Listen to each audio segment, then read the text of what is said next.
Sorry for that. I don't know what happened with that link. All right. So this is in the final chapter or the final session of our discussion on logic. So we want to talk about today word level logic.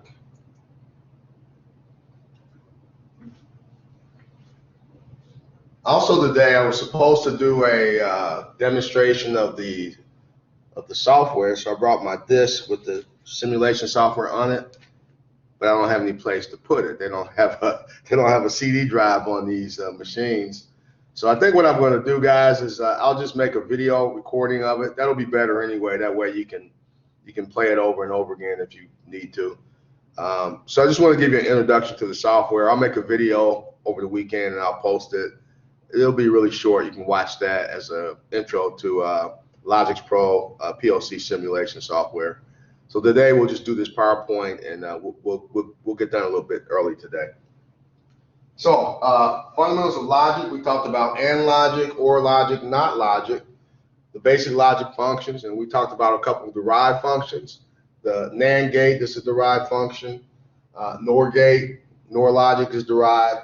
And then we talked about negative ANDs and negative ORs. We did some work with the Morgan's theorem, and I showed you how to do a simple proof using a truth table. So now this deals with word level logic, and we'll get into actually doing logic on whole registers.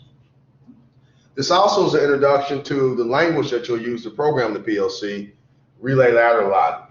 You've seen some of this before in previous lectures, but this will go into a little bit more detail. So start by saying if you want to communicate with the digital device, you use some type of a language. And so they used to use, in the early days of computing, they used zeros and ones. You actually have people that can program in binary. They can program in machine language. Now, you trust me, it's not something you want to do, and people that can do that really well, that's probably all they can do in life, but it's not a very good way to program or to keep track of data or information looking at a string of zeros or ones. So what we do is we abstract from that, and there's another level of languages or language called assembly language, which takes the zeros and ones and it represents them by these mnemonics. So the set of zeros and ones that tell, say, your computer to print, you might have a mnemonic PRNT, and it reminds you of the word print. And so that would be like a variable that would equal the zeros and ones that tell the machine to print. One level up from that, from assembly language, is called natural language, or basically an English language. And those, if you ever had I think you guys take some kind of programming language. If you ever have Fortran or maybe COBOL or any, I don't know the newer languages, C, C++, any of those languages that you might have taken in school or maybe high school, those are high-level languages. So those are languages that they basically use English-type words to communicate with the printer or the computer. Now you got to remember that no matter what language you're using, that language has to be translated or transferred to zeros and ones, because the digital device can only understand zeros and ones. Excuse me. So the way we're going to communicate with the PLC, one way to do it is using a graphical language, and that's the language we use called relay ladder logic. So this will show you an example of what we mean by ladder logic. So this represents one rung of a ladder. If you think about an actual ladder that you might climb, it consists of the two rails and the rungs. Well, this is like the rung of a ladder, one rung, and this would be basically equivalent to one logic statement or one gate. Now, if you imagine the A and the B to be switches instead of, these are actually, they represent normally open contacts, but think of A and B as switches, and think of Y as a light bulb. And these rails here, these vertical rails, this one and this one, think of this as the power source. And the way you read a ladder logic program is you can power, or for now I'll say power or current, but it's really logic. It's really a logic flow, but we'll get to that later on. For now, think of power moving from left to right in this direction. And in order to get over to, it wants to get over to here to go through whatever your output is. That's a light bulb, it will light it up. If there's a relay, it will close it. These two switches or these two contacts have to close. So what this represents right now is AND logic. Now, this is actually all done in software. So what you're looking at is done in software. These are not actual normally open contacts. These are actually commands they're virtual commands. They actually exist in software. And so you can drag and drop this command, and you can drag and drop this command, and you can put those in series, and basically you have AND logic. So the rails represent power source. A power source, we think of, for now, power flowing from left to right this way, and it needs basically closed contacts in order to, the last thing on the rail, the rightmost thing on the rail is always what you're trying to control. So I need a path of closed switches or contacts, or a true path to get this rightmost device to basically to turn on or to operate. So this is an example of what you'll use to program the PLC. Now, you want to mark this slide, not that I'll test you over it. I think when you guys use your simulation software, what I'm talking about will be pretty self-evident, but this just kind of summarizes what I just said. Each rung is a combination of input conditions, and those are any symbol you see to the left, and on any rung, the rightmost thing that you will see, the rightmost symbol, will be your output. Now, your output is usually a relay contact, which is what this thing right here represents. A relay contact, I say relay contact, I mean relay coil. A relay coil is actually a circle. They use this to represent an output, generally a relay coil, but it can represent any output, like a light bulb or whatever it is you have. So each rung is a combination of basically inputs and outputs. The inputs are all the leftmost commands, and the last command, the rightmost command on the rung, is your output. And as we said before, your rungs are read from left to right, and you can connect these commands up in different ways, in series, parallel, and so forth, to get different logic combinations. Let me show you the sheet I made for you. You can see what I'm talking about. So I can actually connect those commands up. If you want to zoom in on this, and I can get any combination of logic outputs. So here's some different ways I can connect those up. And this is up on your canvas. You can look at this later. I'm just pointing out to you that you can do some pretty complicated logic on the rung when you start to program the PLC. So at some point, have a look at this document.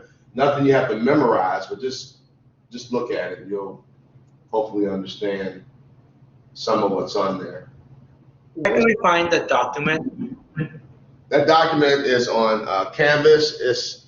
If you go to your Canvas for week 4 and just kind of click through it, you'll see it there. I think the title of it is just called Handout, but it is on your week 4. Okay. You'll see it up there. Oh, no, I have it downloaded. I just didn't know what it was called. Yeah, I didn't name it very well. That's on me. That's okay. Thank you. You're welcome. All right, so now what this PowerPoint actually deals with is called word level logic.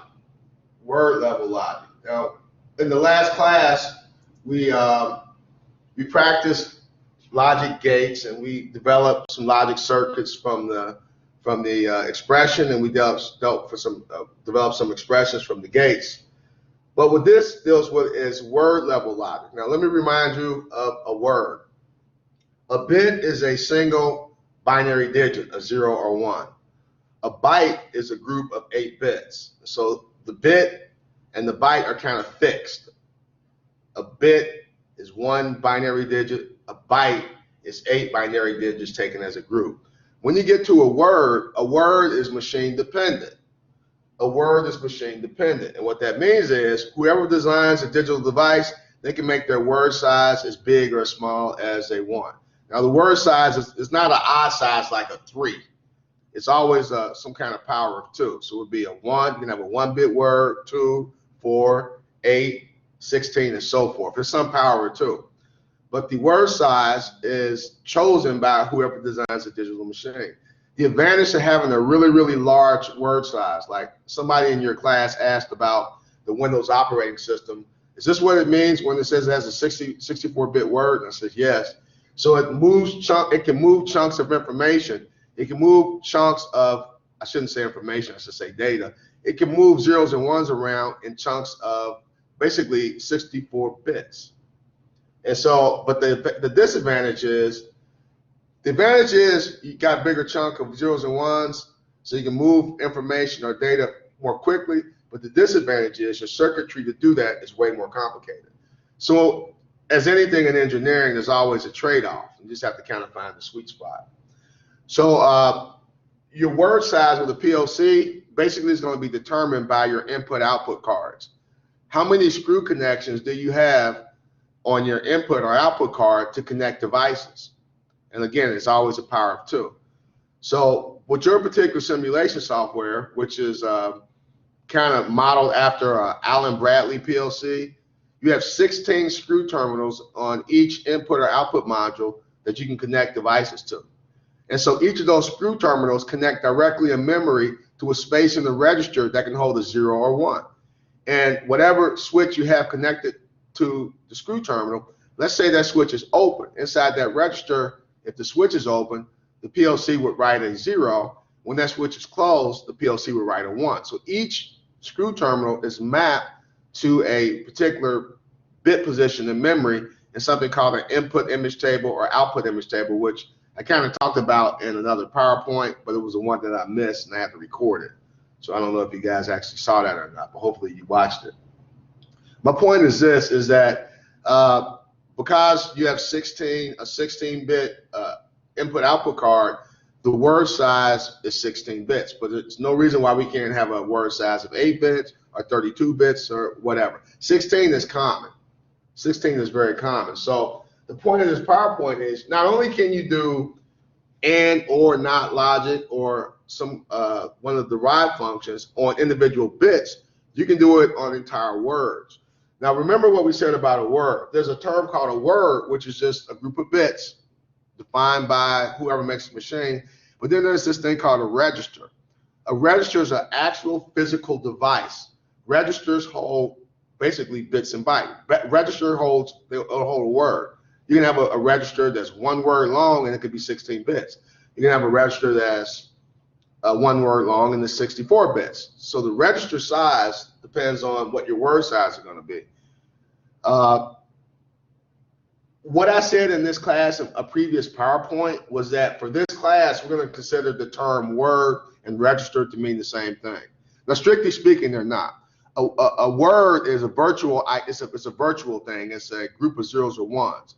A register is a piece of hardware. You can actually go to the store and buy it, but registers hold words. So for the purposes of this class, we're going to assume a register and word are the same. They mean the same thing. And so what this PowerPoint slide here is showing you is that given a register full of zeros and ones, I can do and or not logic on the entire register. And it's pretty simple if you know the logic function. So why would you want to do this? Well, here's some reasons why you might want to do this. If you want to know when matching bits and 2 different words are on, they're both on, you can AND each bit, be a bitwise AND. And you'll see what I mean by this in just a second. If you want to know when one or both matching bits and 2 different words are on, you can use a bitwise OR. On each bit in the register, you OR them together and observe your result. And then remember I told you, remember the XOR, that's important. This will come up again and again and again in this class. Use this for some special stuff. But if you want to know when one or the other of matching bits is on, but not both, you can XOR it. If you want to reverse the state of bits in the register, then you would invert it or you can NOT it.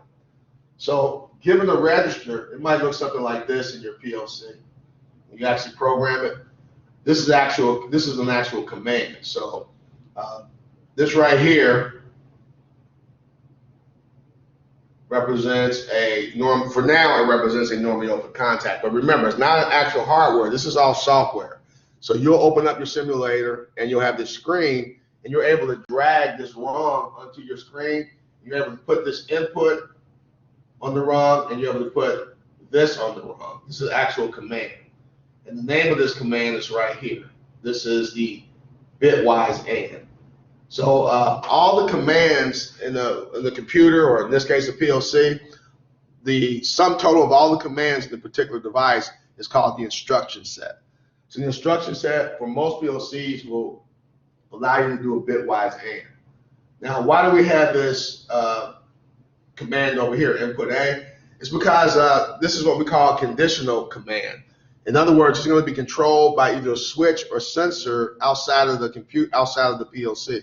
Remember what we said about anything that exists outside of the PLC, we call the area outside of the PLC the field, like a baseball field, the field. And so we have the field, which is everything outside of the PLC, and then we have the inside of the PLC, which is all virtual, it's all software. And so any device outside in the field, we term that a field device. So you see input A here on this diagram, I might have a switch connected to the input module, say terminal 0 or terminal 1, and when that switch closes, then this command will observe that that switch is closed, and when this is closed and when that switch is true, it'll actually activate this bitwise AND. So anytime you see a command and it's on the left side of it, there's some kind of either a normally open or normally closed contact representation, we say that that command is going to be controlled by some kind of device connected to the input module. So we say that that command is conditional. So this is a conditional command, meaning that it's waiting for a switch to open to close or a sensor to send some kind of signal to it. But here's the point once you get lost in the details of this. Down here at the bottom, well, let's look here.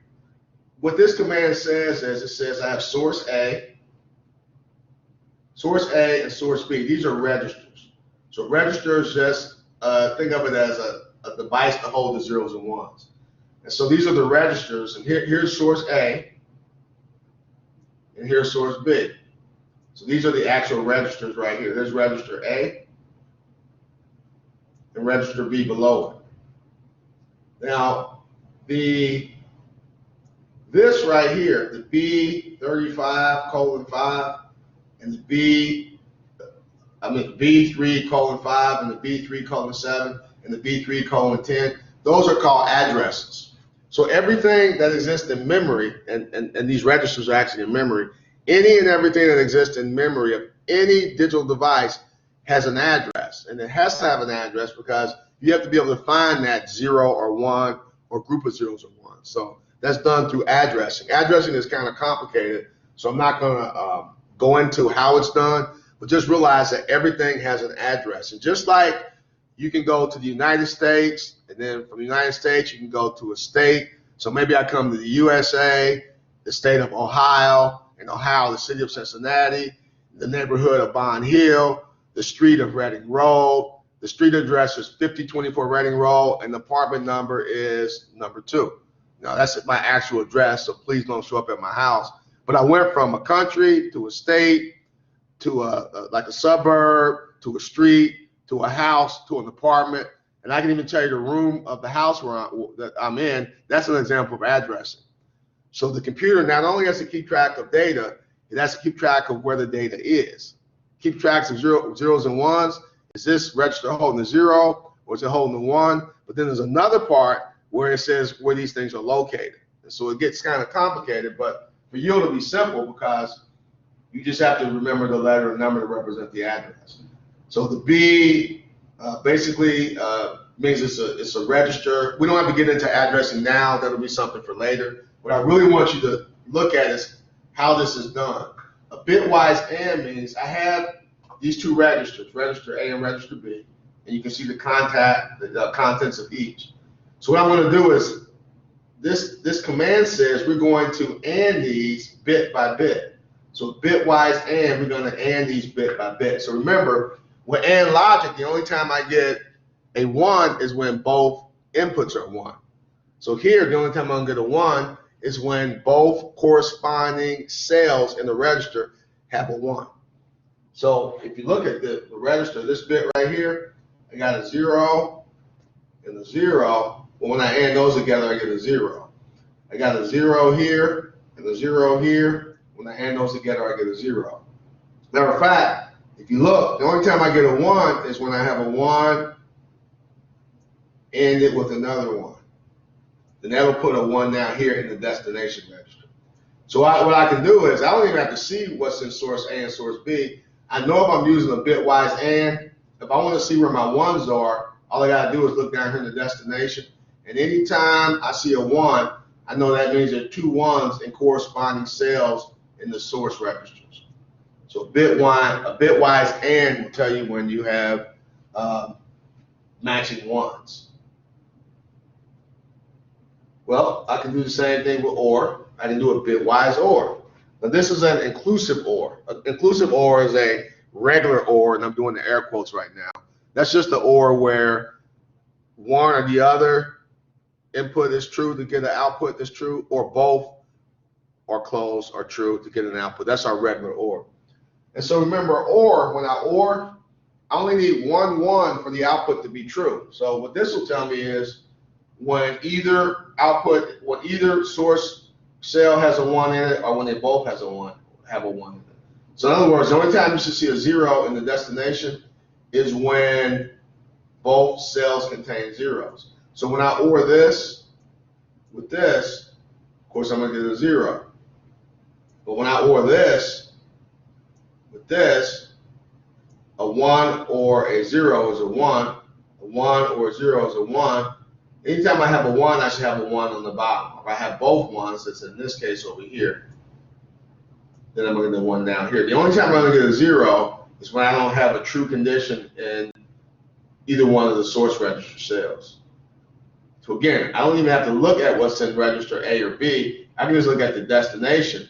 And by seeing a 1 down here anywhere in the destination cell of the register, I know if there's a 1, then at least one of those sources, A or B, has a 1 in the corresponding cell. So that's what a bitwise OR would tell us. And they call a regular OR an inclusive OR because it includes the condition where both switches are closed or both inputs are true.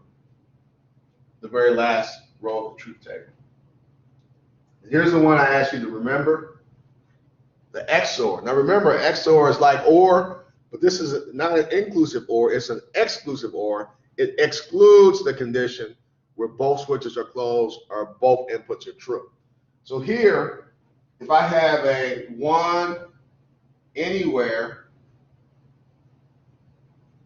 well, let me say this again. If I have a 1 in one register cell or another, I should get a 1 as an output. If I have 2 zeros, I should get a 0 as an output. Or if I have 2 1s, remember the exclusive OR excludes the condition where you have 2 1s.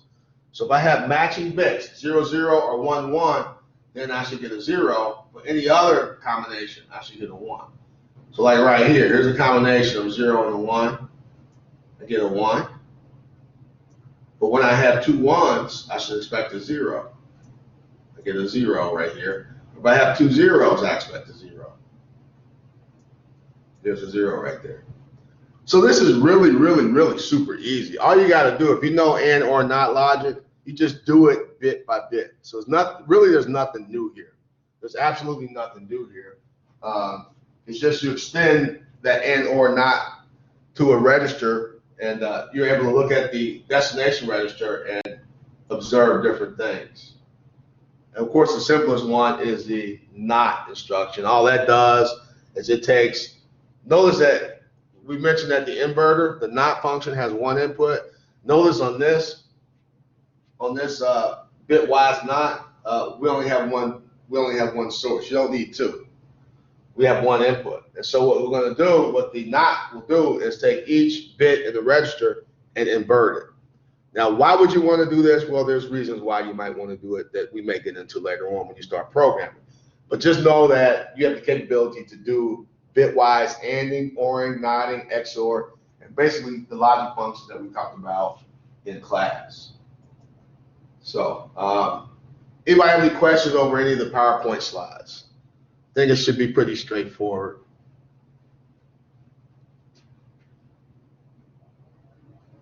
Okay, well, let me a second to go back to, hold on. Let me go back to this. Now, I'll put this up on Canvas, and I talked about this earlier in the week, but not next week, but coming up soon, you know, and I'll give you the exact date. You're going to have an exam, your first exam. And I put this up before, and I asked you guys to look over this and make sure you go through your Canvas and point by point look at each of these.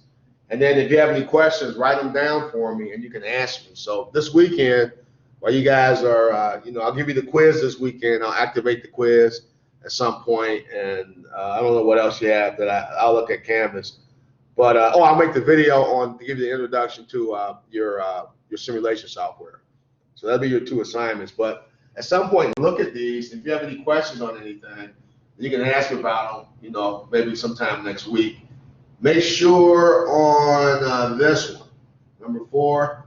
I didn't really talk about these documents on Canvas, but look in the week 2 folder on Canvas, and you'll see some documents that talk about special modules and a specification document. And look at that. I didn't talk specifically about it, but you're responsible for everything on there for the exam. And I mean everything on there. So look at those documents very carefully. And again, if you have questions, you can ask me next week. So guys, I'll stick around for a few minutes after class in case anybody has questions, but I don't have anything else. So have a great weekend, and just kind of look for the quiz. And I'll make that recording. It'll just be a short 10, 15-minute recording on how your software simulator works, and that'll be all you have. Yeah, so guys, have a great weekend. I'll see you on Monday.